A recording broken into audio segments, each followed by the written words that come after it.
Posibleng sa Luzon daw, huling nagpuntang natitirang wanted sa kaso ng missing sabongero sa si Charlie Atong-Ang, batay sa impormasyong nakalat ng NBI. Ang PNP, nagbabala sa mga balak manloko o mang prank sa hotline para sa paghahanap kay Ang. Nakatutok si Darlene Kai. Matapos ang paghalughog sa mga property na konektado si Charlie Atong-Ang sa Pasig, Mandaluyong, Laguna at Batangas, bigo pa rin ang mga otoridad na matagpuan ang negosyante. Ayon sa PNP-CIDG, si Ang na lang ang natitirang wanted sa lahat ng mga akusadong pinaaresto ng Lipa Regional Trial Court Branch 13 at Santa Cruz Laguna Regional Trial Court Branch 26 kaugnay sa mga kaso ng missing sabongeros. Pero batay sa intelligence report na nasagap ng National Bureau of Investigation o NBI, nasa Luzon ang mga lugar na huling pinuntahan ni Ang nitong mga nakaraang araw. What I can say right now is yung mga immediate locations na pinuntahan in the recent days dito lang po sa Luzon. Also, we do not discount the possibility na baka nandito rin po sa Visayas o sa Mindanao. Kaya po, tinawag ng ating mga regional directors nationwide. Sabi ng NBI, malaki ang posibilidad na nasa bansa pa si Ang, pero patuloy silang nakikipag-ugnayan sa iba't ibang units at ahensya ng pamahalaan para mabantayan ang posibilidad ng backdoor o iligal na paglabas ng bansa. Pero ngayon, dahil meron ng warrant of arrest, it may be an entirely different scenario. Malamang palipat-lipat at paiba-ibang sasakyan na ginagamit.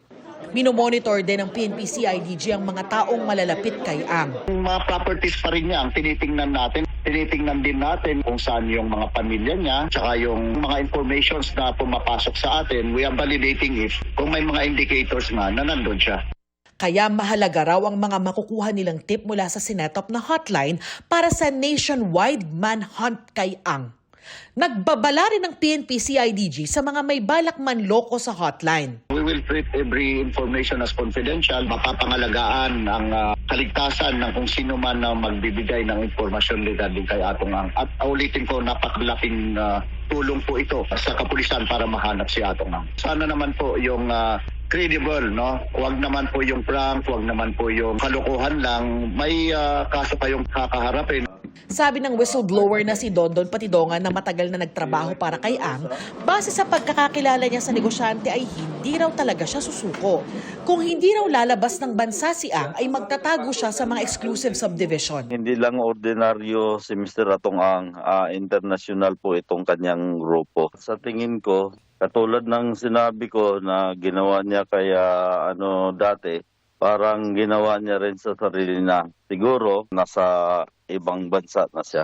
Nauna nang sinabi ng lead counsel ni Ang na inabisuhan niya ang kliyente na huwag sumuko sa mga otoridad habang ginagawa pa nila ang lahat ng legal na hakbang. Tinawag ito ng Justice Department na maling payo at posibleng kriminal. Para sa GMA Integrated News, Darlene Kai, nakatutok, 24 oras.